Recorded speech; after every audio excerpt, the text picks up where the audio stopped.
Without further ado, let us say hello to little heathen himself, Jeremy Stevens. There he is. Jeremy, how are you, my friend? Fantastic, Errol. Thanks for having me, bro. Oh, it's great to have you as always. Thanks for the time. So, Jeremy, first, let's kind of go chronologically. My understanding is your contract with the UFC came to an end, and it was sort of like mutually discussed that you would part ways. Is that accurate? Yes, sir. I offered. I asked them to give me a favorable matchup. I've been fighting Beast, Murderers Row, 2 decades, and I just felt like I was getting iced out. Only fighting once a year. That's not good on the bank account. I'm just trying to be typical, just like you.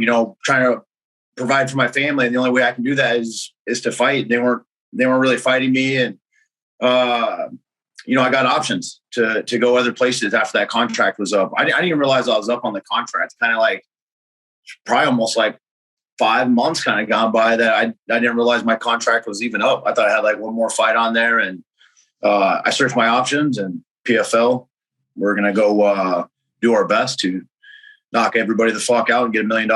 Okay, so that's the other part of the equation. I had some follow-ups on the UFC stuff, but since you said it, so you have signed a deal with the PFL. You're now a member of the PFL roster. Yes, sir.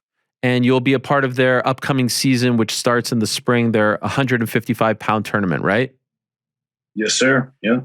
Like I said, 2007, you made your UFC debut, 34 fights. When you came to the realization that, at least for now, crazy things happen in the sport, but at least for now, that UFC chapter is over for you, how did that make you feel? Man, it's kind of wild. There's a lot of emotions, but, I look back, I'm like, man, I made it. Like an Iowa kid, 34 fights. I'm one of the best. I am the best in Iowa to ever do it. I never got the championship, but the fighters that I fought in, world champions, beaten world champions, the Murderers Row, 34 fights later. I thought I was going to end my career in UFC. I would love to kind of have that type of story, but 34 fights is a lot. And I did a lot of damage, a great impact on the sport. The fans, as of lately, it's always been, who the fuck is that guy? Who the fuck is that guy? But the fan support that I've gotten over the past few days, everybody reaching out, showing me mad love, playing my highlights, it all came back. Like I never really stopped and acknowledged like what I've been doing, like what I've done. I've always just been in the moment, give me another fight, make it happen. And looking back, reflecting after all this, it's truly a blessing and just amazing. I've established myself. I'm a household name. It's not like, I had 2-3 fights in the UFC and I got cut. Anywhere else I'd go to, say the PFL or whatever, you'd probably be taking a pay cut. I put myself in a solid position, and I'm excited for what's next. I'm not done yet, and I'm really happy with where I'm going, what I've done. It's been amazing. I really want to thank the fans lately because that love and support, you guys have no idea. They had me like choked up, and it's awesome. I love that feeling. Yeah, when this came out, I think it was Thursday afternoon, a ton of love. I saw a ton of love coming your way. I'm wondering why did you feel like you were being iced out? I just feel like with a certain situation happened after, that push with Drakkar. There's a lot of people always want to blame Dana. Dana loves me, and we have a good relationship. And there's other people in power that I just feel like were just kind of icing me out, not really trying to fight me. And it is what it is. Just kind of didn't go that way. What do you want me to say? It's like, could you give me a fight? There's a lot of guys, I was calling out Donald Cerrone again. Michael Johnson called me out. I was calling for potential matchups like a Jim Miller, a Clay Guida. I'm like, give me someone of like, these guys are all still around. I'm not. I still have legs, longevity, my performances, my body, the way that I go out. It's like, I'm still here. It's just, I'm in a different organization now. And that's where I want to go. I want to go where I'm going to get respected. I'm going to get a chance or an opportunity to go and pull myself up from these losses. And I can't do that by fighting once a year and getting iced out. And like, It's like, bro, I fight beast after beast. It's like all I'm looking for is an opportunity, and that opportunity came in PFL. I haven't talked to you since that whole Drakkar Klose thing. Can we get your side of the story? What happened there from your perspective? Obviously, we saw what happened on the tape, but like, why did you push him? Why did you feel the need to do that? When you're in those moments, you're not really thinking about that. It's like I was dealing with a lot of stuff with my mom. I've been open about that. I've been on losses. I've been on the fucking edge. And, during the weigh-ins, like he came in late. He was just huffing and puffing, like everybody could hear him. And I could see in his eyes, he's kind of like getting crazy. So I was like, I better expect anything, whatever. And just in those moments, I was really ready to go. I wanted to fight. I wanted to kind of take a lot of the shit that I was dealing with personally, mentally. And I was ready for a fight. I showed up. He gets in my face, nose to nose. And if you slowly watch the tape, I stop and he keeps kind of coming and we just get nose to nose. And it was just, I don't know, I just reacted. Boom. Hit him with a push. Did I think that he was going to not fight? It was a fucking push, I get it. But ever since then, it just kind of like my relationship with I feel like Sean Shelby, that kind of, Dana probably harping on his ass. I think he may be taking that out on me a bit, because he's got a matchup that's like a turd that no one knows. He's fighting in March. I'm not. When you put 2 and 2 together, it's like, what do you want me to do? I'm showing up, fight, pushes. These things happen. Seen Khabib do it. After I pushed, Canelo got into a scrapping match with his opponent. Like mad pushes have been going on. You see that Russian league, like people over there kicking head. Everybody always tags me and stuff like that. Oh, really? Like, what would Jeremy do? And that was that, bro. That was that. Do you regret it? No, because if you go back to the situation, I'm dealing with my mom, who's been a drug addict her whole life. She's in a home where she needs taken care of. Like she has to wear diapers.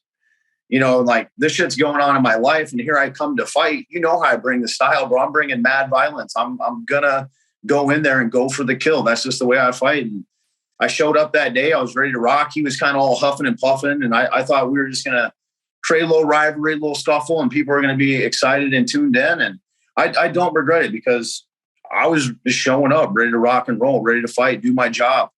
Pushes and things like that happen. Altercations in the back. This shit happens. It's not that I don't regret it. It's like I'd rather live in gratitude and gratefulness and look back at all the amazing stuff that I accomplished over UFC.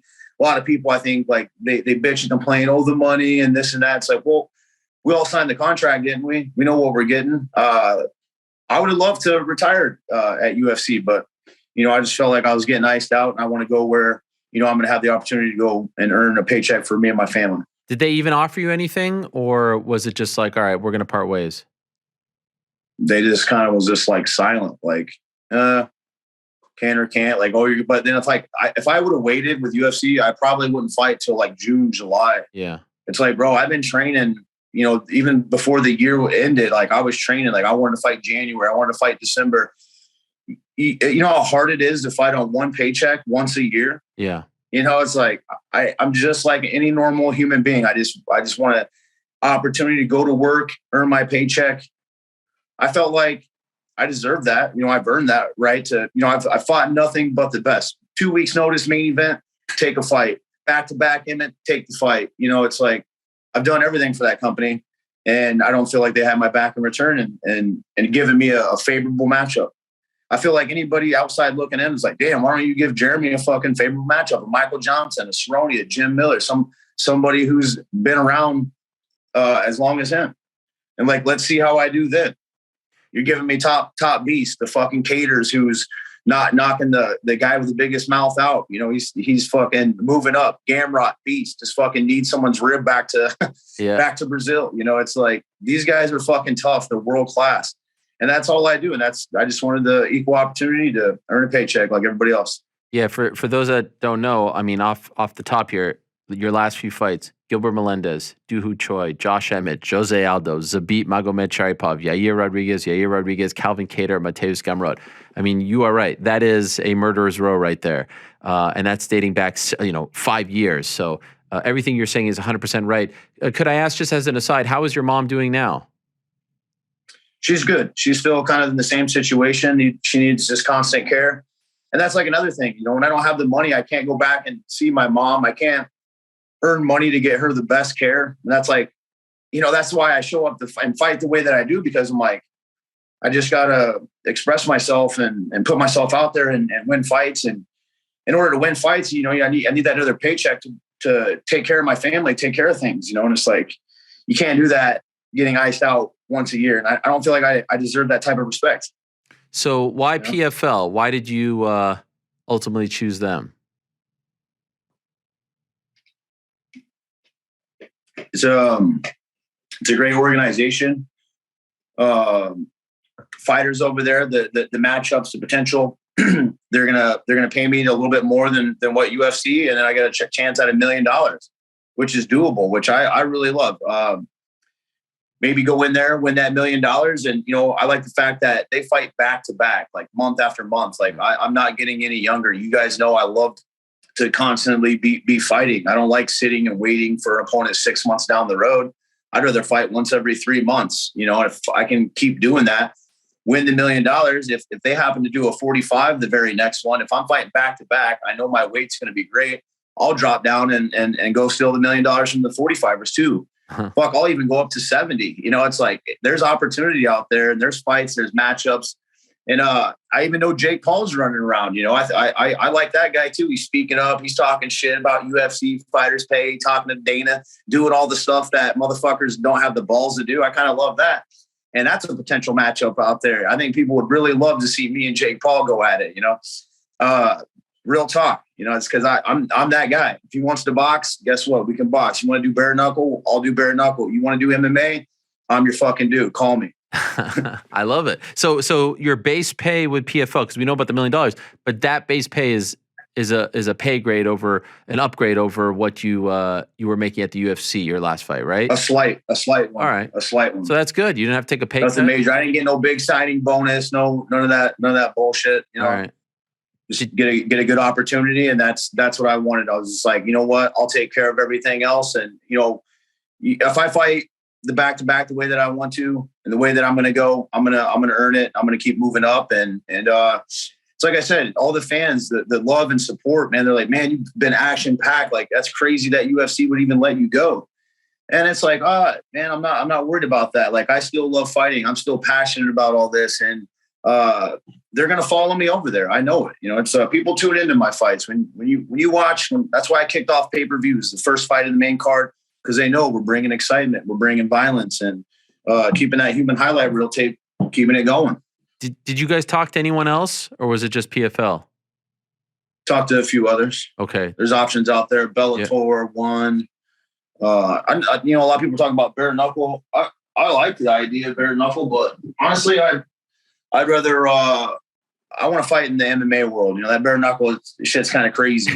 Maybe towards the end, go to bare knuckle. Crazy for you? Possible good matchups. I feel like nothing's crazy. I saw when the news came out that you were parting ways, and then before the PFL stuff came out, I saw a lot of people predicting that you would go the bare knuckle route. Did you seriously consider it? I think people just think like I'm a violent man. Yes, I don't know. That's why I don't think it's too crazy for you, if I'm being honest. Yeah. I mean, shit. There's Chad Mendez. I always wanted to bust his head up too, because he was part of the alpha males. Right. Like I like him. They're all cool guys and stuff. I always thought those were like potential matchups. I know he's over there, and I'm open for it. But I like the MMA. I'm still in love with it. Putting on them gloves and performing that way. There's always options. I love fighting, no matter if it's boxing, stand up, whatever, wherever, whenever. I love it. You didn't consider calling it a career after the UFC stuff didn't materialize? Calling it like retiring? Yeah. Nah, in the gym, I've had so much growth. Like I've been growing in the gym. I've been like at these points too, where I've had up and downs. I haven't had the prettiest career in the UFC. It's always been up and down, but you're tuning in. Sometimes in the gym, I'm like getting really good. In the fight, things just happen, decisions, whatever, kind of lose. But then like later on, that gym stuff comes up in a fight or two down the road. Like I see myself getting better. I'm getting healthier. I'm getting wiser. I feel like I was watching Man in the Arena, the Tom Brady, the efficiency, the smart training, like doing it all. And I still feel good. And my body feels great. My mind feels amazing. And I enjoy going out there and putting on performances. That's what I train for. I train very hard. I train smart. I'm always healthy. I mean, that's why I've had 34 UFC fights and been around the game so long, is my longevity, my ability to keep my body healthy, my passionate heart towards fighting. It's just a good mix. And I see myself growing in the PFL and really making a huge comeback where people are going, fuck, bro. I kind of want to have that chip on my shoulders. Like, man, we should not have let that motherfucker go. Like, everybody's gonna be passing around the phone, showing that highlight knockout, because I'm going to do it. You mark my words, come April, come May, people are getting knocked out. It's just the show goes on and a different show. It's a different organization. And I'm looking to bring the heat and bring those fans that have been following me around for all these years and all that love and support. I can't wait to just go in there and get my win. It's been a long time coming. By the way, many moons ago, you fought a guy named Anthony Pettis, close fight, split decision. He's over there as well. Any talks of the rematch between you guys? It's definitely a potential matchup. But I seen Anthony Pettis at the UFC. We were hanging, shaking hands. But honestly, bro, he looked fat and out of shape. His cheeks look like cheeseburgers. That boy's looking like he's getting paid too much. So I would love to run that back with Anthony. Last time I turned him into a wrestler. He just wanted to wrestle me up the whole time, and we were in a different place and space at that time. I think now we can bring a lot more violence and action packed. And I'm going to be in better shape than that boy. Trust me. I seen him. He's eating too good. Okay. Interesting. Can I ask, when you look back at your run in the UFC, what was your favorite fight, your favorite moment? A lot to choose from, 34. Anything? Man, I always say it was my next one. I never really had one. I always say my next one. Now looking back at all those moments and those highlights, it's all wrapped up into a big compilation for me, bro. Just the head kick knockout in Brazil, the fucking uppercut of Dos Anjos. People are still looking for his head. It's crazy. The body bag that I put Josh Emmett in. And, I'm a fan of Josh Emmett, dude. I saw Cynthia Calvillo the other day, and I watched him fight at that same event that I ran into Pettis at the UFC. And I seen Josh just go in there and whoop up on Dan Ige. And I was like sitting back like, dude, I'm a fucking fan of Josh Emmett. Like, wow. Like, look at this guy. Like, I thought he was done. I thought I ruined his career. I thought, like Doo-Ho Choi, my coach said, he's like, hey, that kid's either going to come back and be world champion or you fucked his career up. And it seemed like we messed his career up. He was just never the same after that. But Josh Emmett, dude, I'm a fan. The way that he's came back, went through the adversity, the humiliation that he's had to like watch and see what he's doing, like that, like inspires me. It's like, well, if he can do it, like shit, I can do it too. Revive, baby, revive. I remember a couple years ago when I was at ESPN, we had this really interesting conversation. You were very honest and open about your life and getting back on track and all the stuff that you've dealt with. I know you talked a bit about your mom, and that would affect anyone. I could certainly understand as a mama's boy myself, but how is everything else going? Do you feel like you're in a good spot mentally? Is your family in a good spot? You're very open with your feelings, and I think that's what endears people to you. And so I was just curious, as a follow-up from that conversation, I think you remember you were outside when we spoke. How are things going now a couple of years later? Good, man. Very, very good. I'm in a very good mental place and space. And financially, it's been hard, being iced out for, fighting once a year. I'd love to stay definitely busier. I'm not going to make excuses or badmouth the UFC. If it wasn't for UFC and Dana White personally, always having my back, I wouldn't be on the platform. But like, I got me to thank for that. It's all my hard work that I've done over the years, the blood, the sweat, the tears.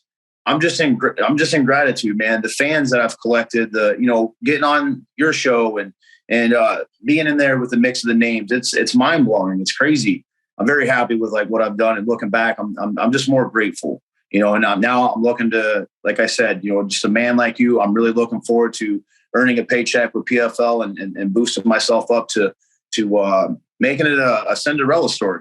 Come back. That would be an awesome story. 34 fights, UFC. He was kind of down in the dumps. Now he comes over to the PFL, turns his life around. My big bro, Anthony Johnson, he got cut from the UFC. He turned his career around. And that's what I'm looking to do. I'm inspired by those types of people turning it around. And that $1 million is going to look real fucking nice when it's in my bank account. Yeah, I know you mentioned the who the F is that guy thing, and that could have defined you. I don't think it defines you. Like, you could have let that define you, and I like the way you handle it. Like, you just kind of joke about it, but no one remember. Like, that's a blip, but no one associates you. That's not your defining moment. That's not who you are. I think people like to joke about that, but I think the way you handled it with kind of a smile and didn't let it get you and drive you crazy was a really smart thing to do. And now, I mean, I don't see anyone associating you with that moment. So in case you were worried about it, I mean, it doesn't seem like you're worried about it, but it was just, one of those things. But I don't think it is what people think of when they think of you and your time in the UFC. Yeah. No, not exactly. I think a lot of people too, they like that quote that I said, it's like, this guy TKOs people. When I knock people out, they don't fucking move. That's pretty cold and bold statement. A lot of people say that, and it doesn't bother me, man. These guys are MMA fans. It's crazy in there, like, especially in America, and you're in MMA, they're booing you 1 minute, they're loving you the next. What can you really do to me? You're gonna say, who the fuck is that guy? It's like, I just told you was shit with my mom, finances, dude. Like, I've been through this shit. It's like, bro, I can get here butt ass naked. Like, judge me. Like, go ahead. Like, there's nothing you can do. You're not gonna break me. I told you when I fought that MMA, I was like, I'm unbreakable. If I get knocked down, I'm getting back up. I'm gonna keep coming. That's that mindset. That never give up. Never die attitude. Just always keep pressing forward, making the changes, making the adjustments. And I learned that from baseball growing up. You got to have a short memory. A new pitch is coming, new play's coming. Stay ready. If you drop the ball, maybe on to the next play, And that's how I roll. Last thing before I let you go, do you know when your debut for PFL is? No, I'm thinking end of April. I think there's something going on. I'd like to say end of April. I don't have a date, none of that. Just stay tuned, and thanks for the love. And you don't know your opponent yet, right? No, sir. Okay. One nice thing also, you get sponsors back. Yes. That is good. So that adds to the banking. Yeah, that's very good. Yeah. And I already got a sponsor, Trinidad Construction, my boy Brian Ortiz. He's from Chicago area, which is close to the Midwest, a really hardworking construction company. He's got a great story. We just linked up, and hey, I love that. I love the fact that I get my businesses back, all my friends, the relationships, the guys at Venom and Reebok, I never knew who they were. They were just dumping me 20 grand, but I'm like, I never, it's like good to kind of have that relationship, those dinners that you go out with people, the meet and greets, it's like, I have that relationship with them. So it's like, it's more personal, and you're proud to wear someone's logo and that you're out representing them. That's very good to have back. I'm very excited about that. Well, very happy for you. Congratulations, Jeremy, on the new deal. Congrats on a great run in the UFC. Not a lot of people, I think I read some stat, I think it's fourth most fights in UFC history. So not a lot of people can say that they had 30 plus fights inside the octagon. That's, just an amazing accomplishment. You should be very proud of that. Good luck in the upcoming season with the PFL. I think it's a fantastic signing. You're the perfect kind of guy for them. All action type of guy. You're going to sell the fight. So well done on their part. Well done on your part. Good luck to you. Looking forward to your debut in April. And thanks for coming on. I appreciate it. Hey, thank you, man. Best in Iowa to ever do it, baby. Tell Jake Paul I said hello. I will. I'll tell him in a bit. Thank you, Jeremy. All the best to you. There he is, Lil Heathen, the newest member of the PFL roster, and I think a great addition for their organization.